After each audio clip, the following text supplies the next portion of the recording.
Et pour faire le point sur la situation au Soudan et les évacuations là-bas, je retrouve Nicolas Coughlan, qui est ex-ambassadeur au Soudan du Sud. Bonsoir, M. Coughlan. Bonsoir, merci. Merci d'être avec nous. Le Canada a évacué environ 400 citoyens et résidents permanents par voie aérienne, mais la situation empire. On vient d'entendre la ministre de la Défense qui dit que, il y a d'autres options, comme les voies terrestres et navales. 2 navires canadiens ont d'ailleurs été redirigés vers la région. À la lumière de votre expérience, est-ce que les évacuations terrestres ou navales, ça vous semble de bonnes solutions de rechange? Je pense, pour être honnête, c'est pas une question de bonne solution, c'est la seule solution actuelle. Vous avez vu qu'un avion turc a été, ils ont reçu plusieurs impacts de balles, ce qui est un indice vraiment du niveau de danger à l'aéroport qu'on utilisait jusqu'à ce moment. Et en écoutant les nouvelles de cet incident, je me suis rappelé d'un incident durant l'évacuation de Juba. On a eu à un moment donné 3 avions Osprey américains qui étaient venus. Ils avaient toutes les assurances de sécurité et tout ça, et ils étaient sur le point d'atterrir un des avions et a reçu au minimum 60 balles d'un groupe rebelle qu'on n'avait pas vu. Et le pilote a perdu la conscience. Ils ont eu de la chance. Ils sont retournés à Entebbe et on a dû une opération chirurgique. Le pilote a perdu ses jambes. Alors c'était vraiment dramatique. Mais c'est un indice des risques qu'on court durant ces évacuations. Évidemment, la route terrestre vient quand même avec des risques. Le premier problème, c'est de rassembler un grand groupe de civils au centre de Khartoum, ce qui implique déjà un risque. Et puis, on a un minimum de 12 heures. Mais je dirais que c'est plutôt 20 ou 24 heures de route vers Port-Soudan. Et puis, à Port-Soudan, évidemment, les options sont pas idéales. On a une option pour évacuation à l'Arabie Saoudite. C'est pas nécessairement le destin que tout le monde désirerait. Et l'autre option, c'est une nouvelle évacuation aérienne. Mais quand même, pour Soudan, c'est beaucoup plus sûr à ce moment.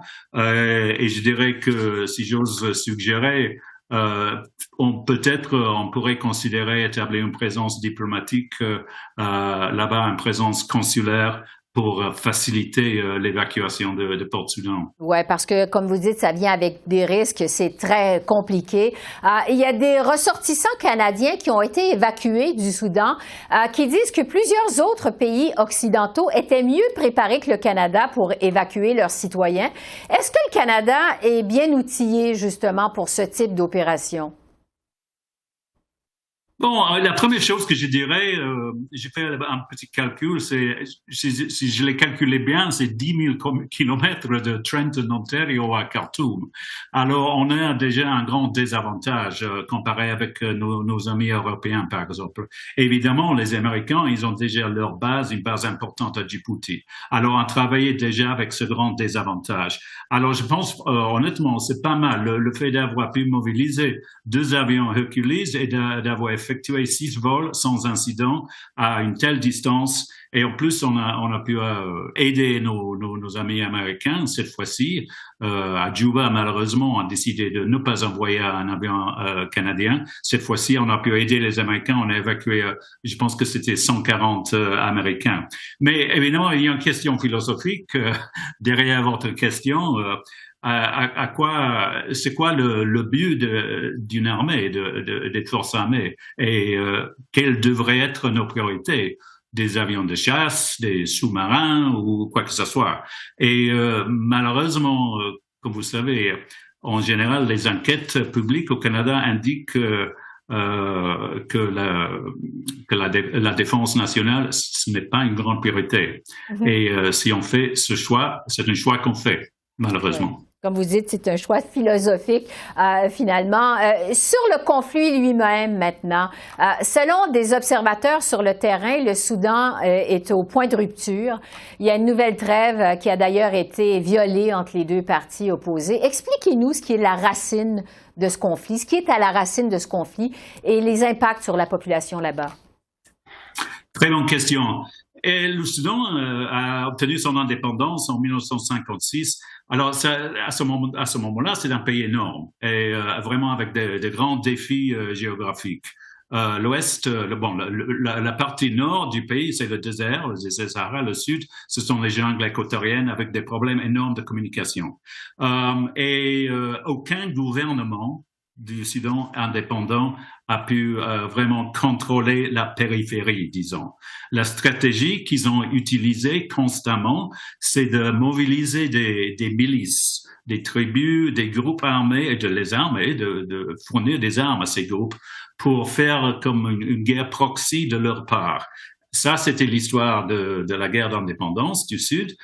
Durant 25 ans, ils ont mobilisé des gens du Sud contre les gens du Sud. Finalement, ça n'a pas terminé bien pour le Nord. L'autre guerre, un peu plus récente, à Darfour, une rébellion à Darfour dans l'extrême ouest. La solution à ce moment, c'était d'armer les infâmes Janjaweed, des brigands arabes, quoi, pour essayer de supprimer la rébellion. Et c'est dans les Janjaweed que se trouvent les racines des Rapid Support Forces, c'est-à-dire de la seconde armée actuelle au Soudan. Et ça, c'est un peu leur histoire. C'est l'histoire de Hemeti, le commandant. Il était un commandant des Janjaweed. Les Janjaweed étaient responsables d'un génocide. Et Hemeti, vraiment un criminel de guerre de première classe. Mais là, c'est la racine de cette guerre actuelle. Ouais. Parce que ça se passe entre deux forces militaires en présent. Sur le rôle diplomatique du Canada dans cette région du monde, bon, vous avez été ambassadeur au Soudan du Sud. Qu'est-ce que le Canada peut faire pour aider la population soudanaise dans la mesure de ses moyens, évidemment? Bon, évidemment, la priorité numéro 1, c'est obtenir un cessez-le-feu.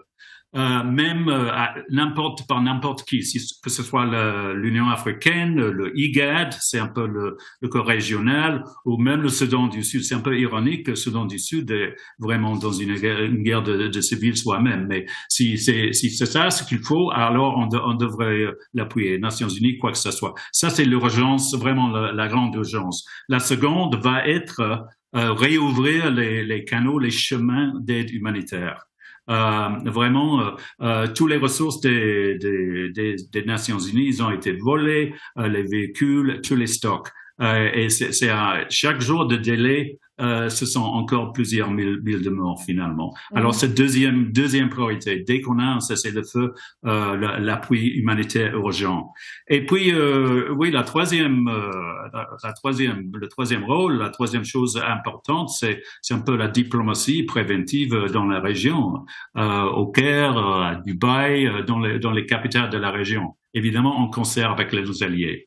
Je pense que pour ça, il serait important d'établir une présence de nouveau au Soudan. Les Nations Unies n'ont jamais quitté, ils sont à Port-Soudan et là c'est évident. Je suppose que c'est l'endroit le plus indiqué pour rétablir une petite présence à la fois diplomatique et consulaire pour aider les évacués canadiens. On va continuer à suivre, évidemment, ce conflit qui vraiment donne lieu à une situation qui est très explosive là-bas. Nicolas Coughlin, merci beaucoup de vos lumières. C'est toujours très apprécié. Merci. De rien. Merci pour votre intérêt. Merci. Au revoir.